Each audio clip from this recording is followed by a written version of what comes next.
Croke Park was obviously the place to be over the course of the weekend. Two great games. I was in Wexford for the last couple of weeks and driving up, got stuck in all of the match day traffic yesterday, and just a palpable sense of excitement. So I was emotionally invested in hoping that Wexford could make the final, and fair play to Tipperary, it was amazing. But for it to be a great year, almost irrespective now, I mean, maybe if they serve up a classic in the final, it's going to feel very similar to a lot of movies we've seen over the last 10 years. A typical Kenny final is almost a bit of an anticlimax after the year that we've had. I disagree. I don't think so. I think having a Kilkenny-Tipperary final is brilliant. Sometimes the bad guy does win, and that's kind of what it felt like coming away from Croke Park on Saturday night. All the fans think to themselves, even though Limerick are All-Ireland champions, there is the sense that the normal order has been resumed. The Empire striking back, as how Anthony Daly put it on television yesterday. That is the sort of feel you have around it, and I think that kind of adds to the authenticity of this. I mean, fairy tales don't always come true. They don't always have the happy ending. Like, we're going to have Podge Collins with us in a little while. He can tell us about the time when the fairy tale does reach its happy ending. For Wexford, that's just not the case. Sometimes this ends in heartbreak, no matter how good you are. And they came up against a team yesterday that also wanted it just as badly. They would also have done the same thing, to hire out a minibus and drive wherever it needed to be to get Liam Sheedy to come back if it required that. They also have that same level of dedication. And Davy, now we've seen the newspapers, is kind of stuck between two stools about whether or not he comes back next year. Losing a semi-final is heartbreaking. If they've got to the final, at least there is a sense that finally Wexford Hurling is back at the top stage. They've got their moment in the sun. If you had to put money on it, I would put money that Davy is coming back. That there's a difference this year that they've won a Leinster title, because the heartbreak was that they didn't win the Leinster title and that they hadn't fulfilled the potential, but now they have. If he stays, that group can stay together and they can build on this, but if he goes, I think it's very difficult for them to come back. There's something for them to work on now.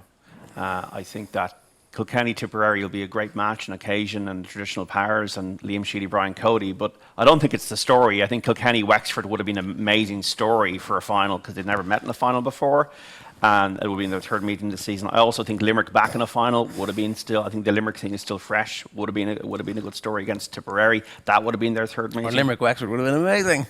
Yeah, and that'll be back to 1996 again. So, like, it is, the more things change, the more they stay the same. My first week in secondary school, I attended my first All-Ireland hurling final, Kilkenny and Tipperary. So. But I don't I think three teams turned up at the weekend. Is that the Michael Cleary goal? Yes, it was 116-15. I think Wexford turned up. I think Tipperary turned up. I think Kilkenny turned up. I don't think Limerick turned up on Saturday. And yet, right, for all the wides and all the criticism that they've got for the misses, they were a point behind Kilkenny at the end of Kilkenny playing their best game since the last time they won an All-Ireland final. But Limerick are the best team in the country, still, in my view. They're the best, the most talented team in the country. You're saying that if you were doing power rankings right now, number one on John Duggan's... I can see a lot of people would probably agree with you, I think Liam Sheedy would be delighted to avoid Limerick in a final. And I think Tipperary are clear favourites to win. And it's not in any way... Like, if people are talking about this being Brian Cody's greatest achievement, what does that say about Kilkenny? Yeah, exactly. So they have to win it, though. Yeah. Getting to the final won't be his greatest achievement. Well, otherwise it's just 3 years ago when Tipperary... took him to the cleaners under Michael Ryan. Is there a chance that happens again? I think so, yeah. I do think so. Like, what Kilkenny brought on Saturday was hunger and work rate. And I don't know how Limerick did not anticipate that happening. And we're 8 points down. And when Kilkenny are swarming and playing that brand of Cody hurling, where it's in your face, like players around you, you can't breathe, and eventually Limerick began to breathe. But there was just the wides we just talked about there, short puckouts, like even the decision around the sideline, even trying to attempt that. I know it was maybe a 65 or that, but even trying to attempt that, I always thought that if Limerick got ahead, they'd win the game, just as they did in the Munster final. But they could just never get parity, and I just don't think they turned up on the day.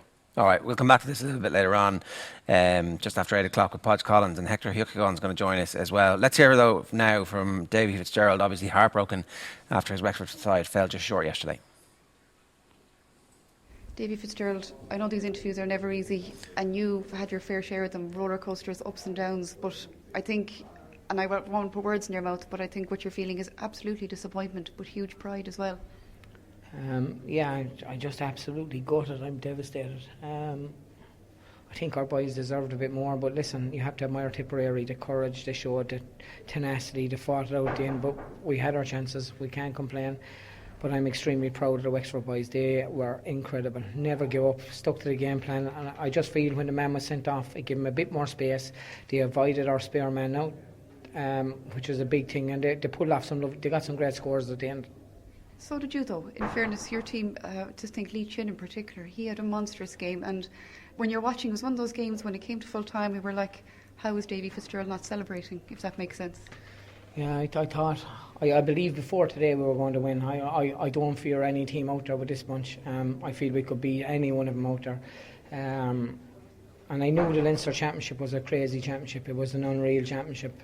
So I'm extremely proud of the boys. They're Leinster champions. The people of Wexford should be absolutely delighted with the lads because they gave 110%.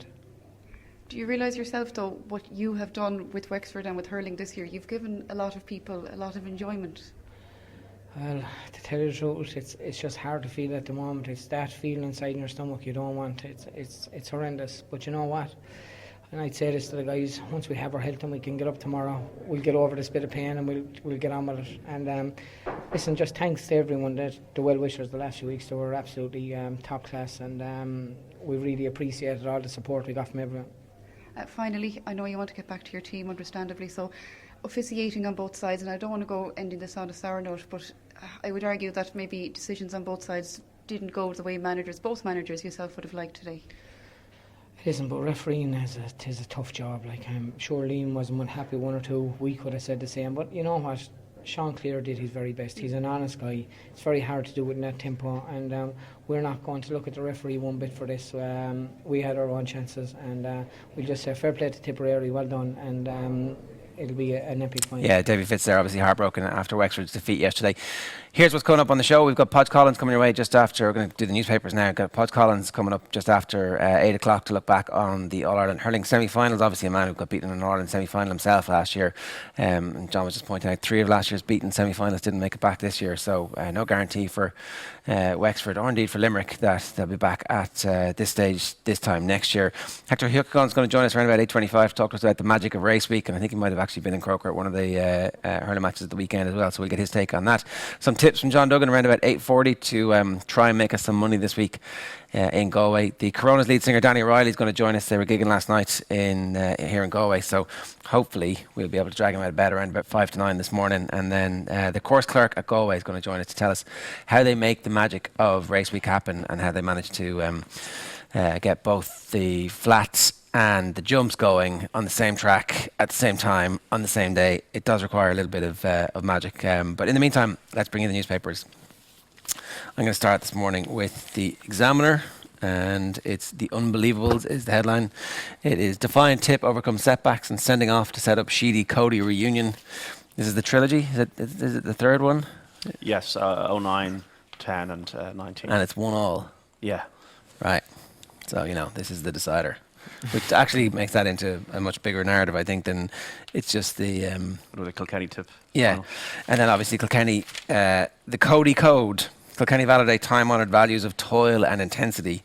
I think that, everybody was banging on and about the hunger, and okay, I get it, I understand that that's certainly something that was important, but like the skill levels are at a massive elevation from maybe something we've ever seen. Like we're talking about the last thrust of Richie Hogan's career, and we're talking about a hurler of the year level performance from one of the greatest hurlers of all time, who's banging 10, 12 points a game. And I don't know, I just think that I understand everybody's the importance of that first 15 minutes of the game, but they also had the nous to see it through. There's all sorts of things going on that I think that just talking about toil and intensity diminishes a little bit. Yeah, for sure. Like, it had the holy trinity the whole weekend of what you look for when it comes to creating an exciting sporting event. It had the controversy. We had that in spades. We had the very best players performing at the very height of their existence, really, in terms of their career. And then you also had just this incredible level of skill from everybody on show as well. So it had it all,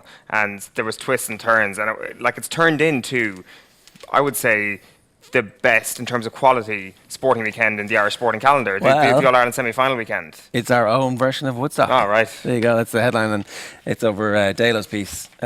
The last weekend in July has become our annual Woodstock, our own hurling festival weekend.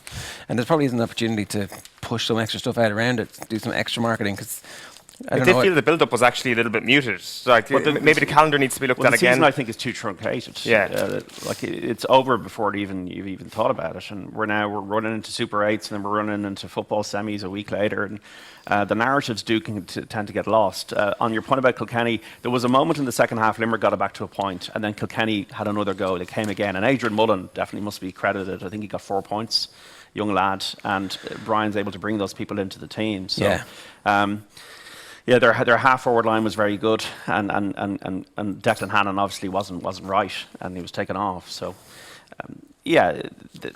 sure, like even if you go down, and we have for many years to like Langton's for a press night for Kilkenny and that, and you just see all the little flags like all around the county, and like it's innate and it's inherent to their system to be able to hurl at a certain level, regardless of how. Like I suppose we've been kind of spoiled with Kilkenny in that we're always thinking about Kilkenny in the vein of being the greatest team of all time, which they were. So this might be a 1992, 93 Kilkenny. Like Kilkenny were winning titles in the 70s, and not every year that they were winning them was a great year. I just think we were spoiled with the team we had from 06 to 09. Yeah. I think that's why we talked a little bit earlier on about this, if people missed it. We talked about how people are saying this will be Cody's greatest achievement, because that's a reflection of the quality that he has in the team at the moment. It's not the full back line that had JJ and Jackie. He doesn't have Tommy Walsh in the half back line. There's a bit of mix and gather him here, and there's a few young lads coming through, but it is definitely the final thrust of Richie Hogan. I don't expect, I'd say Richie Hogan made his mind up he was going to retire at the start of this year, at the start of the previous year, that he was going to say this was one last. So seeing him out there, and like Colin Fennelly still seems like he's at the top of his game, so he's not going anywhere just yet. Well, the goal was just brilliant. Like the goal, just like he left Sean Finn in the Halfpenny place, and to get that goal at a crucial time again. So The question is, like, have Kilkenny returned? Had they come back, or really had they just not gone anywhere at all? I mean, you look at their season last year, they were league champions, weren't they? They could have beaten Galway in the Leinster final, a Galway side that were reckoned by most people to be the best team in the country at that point. It's not like they'd gone and faded into obscurity whatsoever. All they needed was the likes of a Hugh Lawler at the back, the likes of an Adrian Mullen up front, doing what they used to do during that incredible 4-year run, which is gathering 1 or 2 players every year. They found those 2 players this year. I think they went away from being the greatest team of all time. Of course they did. That's kind of how that conversation was like this Kilkenny team isn't a patch on the previous team, but what is their level? Well, that's exactly it. Like, just because they're not at that level doesn't mean they can't still be the best team in the country. And like, you do wonder if they get enough credit for what happened in 14 and 15 as well. Like, we talk about this decade being fairly turbulent post Kilkenny. Like, Kilkenny could walk away from this decade. What would it be? 4 All-Irelands if they go on to win this year. Like, I mean, that's one hell of an innings from somebody who would be seen as the best of the rest, perhaps, or would be on the similar footing to the likes of the Galways and Tipperary when it comes to teams this decade. This feels like essentially a new team in many ways, even though there is kind of, Paul Murphy, there's obviously the 2 lads we were talking about, the 3 lads we were talking about in the forward line. Does Joey Holden count as a member of that team? I'm not sure if he does, of the great team. I'd feel that hurling is very level at the moment. It's very much a level playing field, and there's not much between the counties. And I don't think it's been the best season. Walter Walsh obviously there the whole time. I don't think it's been the best season. I think Tipperary were looking very much like the All-Ireland winners until they got to the Munster final, and they lost by 12 points. Kilkenny have lost to Galway and lost to Wexford this season. When I'm comparing this to the Hawkeye year 2014, I think that's the greatest game of hurling I've ever seen. And I don't think the players are at the standard of those players 5 years ago. Do you not think, really? No, I don't. No, personally, I don't. But I do think like everything goes through cycles, and I just think that like we had, and if you have 3 of the 4 last year, you'd got Clare and Galway and Cork in the semi-final, and now you have different teams. I think everything is very, very level at the moment in hurling. You'd Waterford in the final only 2 years ago. Look at them now. So I do think it's not been the best season quality-wise, and I think sometimes we can get into this. We can be lulled because hurling is so exciting in its nature, and it's so end to end and ebb and flow in that. Sometimes we can think excitement does not necessarily equate to it being amazing. Just my personal opinion. It does feel like this semi-final weekend can paper over a lot because the teams are evenly matched. It is knockout. There is a massive prize in the line. There are career-defining moments happening on both sides in both games, and certainly you can always go, well, look at that. I mean, I don't know how many were at the Limerick Kilkenny game. There's 60,000 there. 55,000. Okay, so 111,000, 115,000 over the weekend. Not bad at all by any global sport metric. It's just that the stadium is too big, and you know, you can point to it being in rude health. You definitely just want to make sure that no one's taking this for granted. The Irish Daily Star this morning leads with tough at the tip. Davy hits back at critics as Premier men end Wexford dream. You've got bid for 2020 or 2030 rather could falter. The joint Irish-British 2030 World Cup finals bid is reassessing its options after China expressed an interest in staging the tournament. The bid association may now go for 2034 instead. Of course, Croke Park and the Aviva Stadium part of that bid for the World Cup in 2030 or now potentially 2034. And Gerlach Nan, it's not right for Hawkeye to call back play after such a delay. Plenty of talk about Hawkeye, plenty of talk about the potential introduction of VAR in Gaelic games this morning, and tons of talk about officiating. It's totally right to call it back. It's 100% correct to call it back. The ball was, it was Over the the bar. score, and so you know, it was exactly the right decision. And you can't be complaining about it, I don't think. The delay is not an excuse for you to say, oh, well, they got the goal and they had their hopes up. Sure, the correct decision shouldn't have been reached in the end. Yeah. As long as the correct decision is reached, I don't care how long it took. As long as it was correct, that's all I care about. Like, have we got any conclusive proof that the ball was definitely over the bar? Like, I mean, the Hawkeye decision obviously had the trajectory, but it's not about the trajectory. Did the slitter cross the entire plane at the crossbar? Presumably Hawkeye also measures that. It's 3D. You would assume so, but I'm not entirely sure. Show me the wounds. Exactly. Let me put my finger in your wounds. Call me Doubting Thomas, because I don't think the full slitter was over the bar. I think I'm not sure that the technology actually covered that. It does. It's 3D. Of course it does. Like How else can it covers the trajectory of it. But like how far it actually, because you could see the ball and then you could see the rest of the trajectory This beyond the feels ball. a little bit like that cow is far away. It well- does feel a little bit like that. Oh, But when you actually saw the image, you saw the continuing trajectory of the ball. Why did they need to show the continuing trajectory of the ball? Because it's not about where the ball would have ended up. It's where the ball physically was. Doesn't matter where it would have ended up. yeah, because otherwise it would be a save. Well, yeah, exactly. But like, I don't know. Thankfully, it didn't matter in the end. Yeah. Thankfully. Was there a shout for penalty for Wexford immediately Yes. when they were 5 points up? Yes. A game-changing A penalty, stonewall he suplexed him. which would have been an 8-point lead if they scored it. And it really seemed that it wasn't given because they were Because down it to just 40 got men. sent. Exactly. I mean, That was a joke of a call. now that's so. Davy didn't talk about the referees, wouldn't complain about the referees right there. And obviously Tipperary think that they were, because they were on the wrong side of that decision, and they didn't get the advantage when... Jake Morris, yeah. Yeah, so there should have been an advantage. But by that stage, that game's over because you're 8 points down. You're not coming back from 8 points down with a man down. I don't think. No, it would have been one hell of a task. And yeah, it would have been a game changer for sure. Like, Were there a couple of potential red cards as well? There was a punch.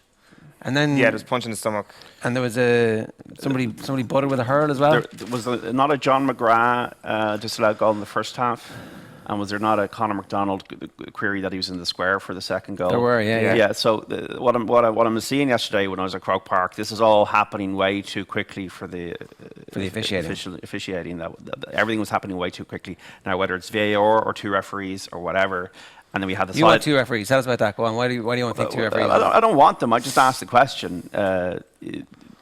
I was seeing a degree of a struggle. There was so much going on, and every 5 minutes there was an incident that now, if Tipperary had lost, they'd have to feel like, wasn't it even that Tommy Dunn at half time went over to the referee? He did, yeah. So I don't know if two referees could work. Like if you could have two different types of referees, one half of the pitch, but some kind of video system. And I don't think, like, we had a Hawkeye final 5 years ago, and it's probably the most dramatic moment there's ever been in hurling, and it was great.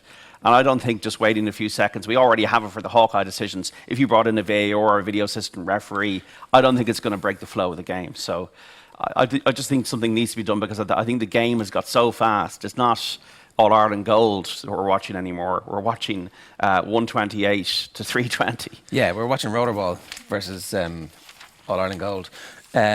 So the Irish Times this morning. Sorry, I'll hold that up for you properly. Final journey takes Tipperary back into embrace of old firm rival. It's the headline of Malky Clerkin's piece. And Kupka cruises as McIlroy fades.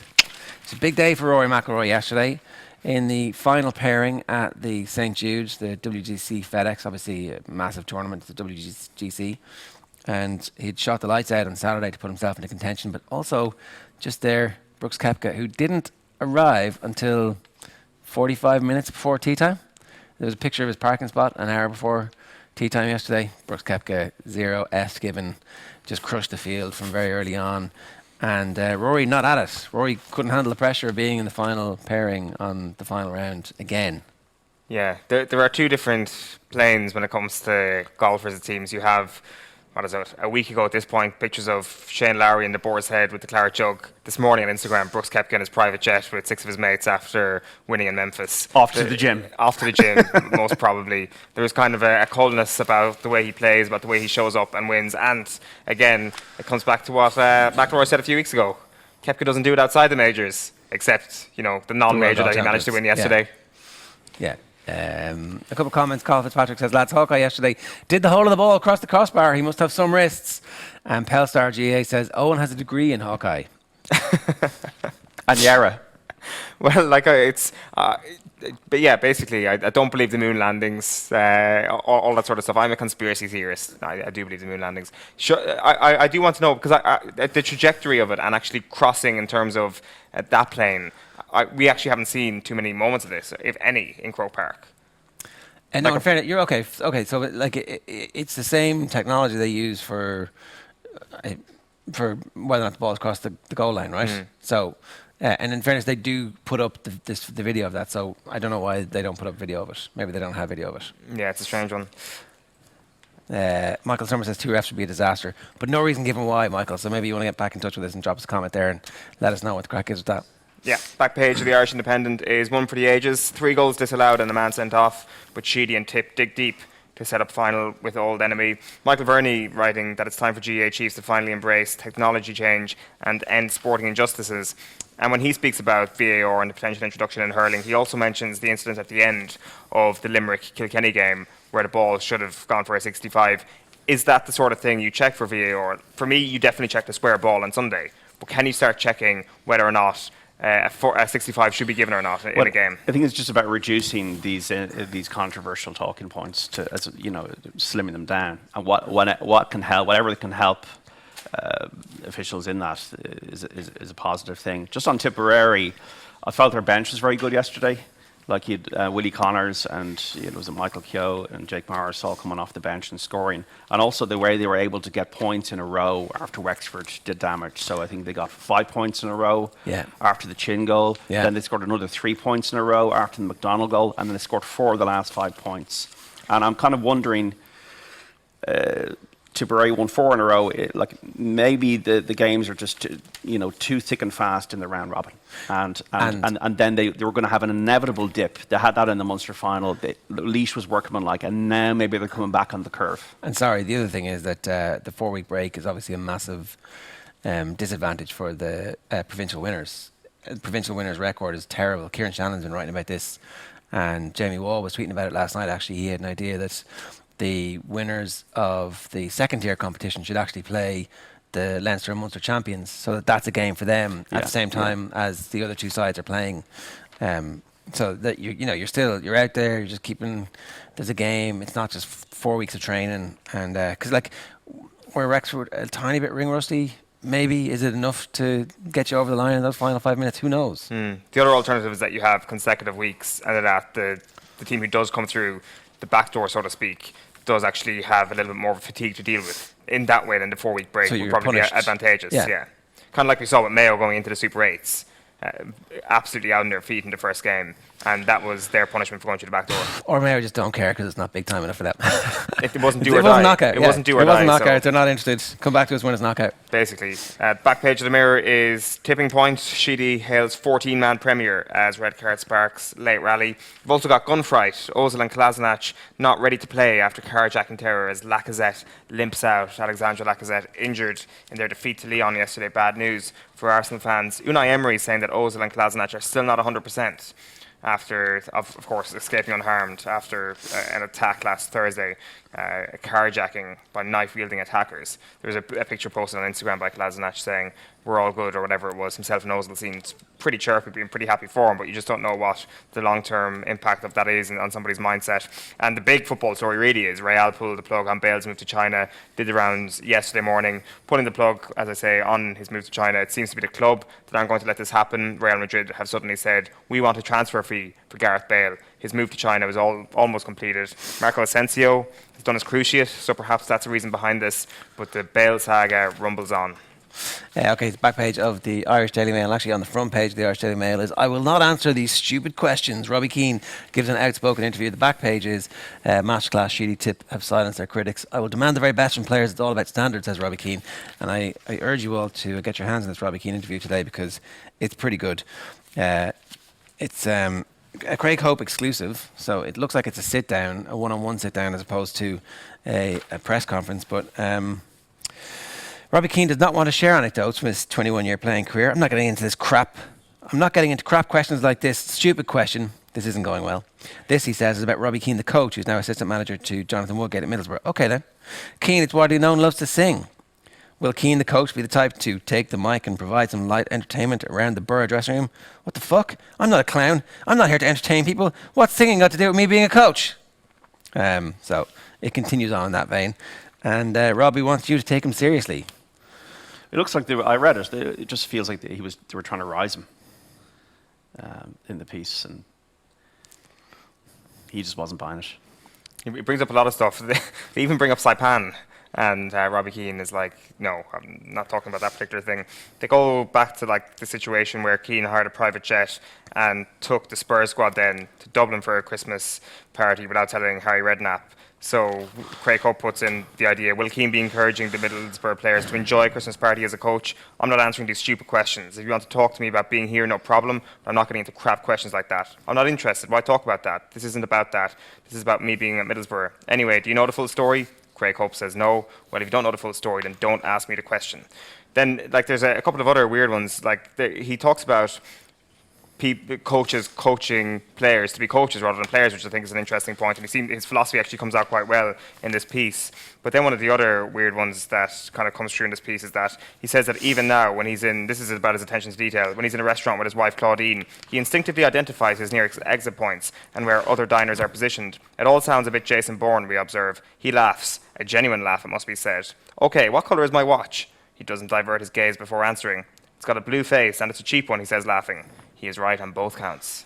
I mean, that just means that he's, sizing up how rich the person interviewing him is by checking his watch.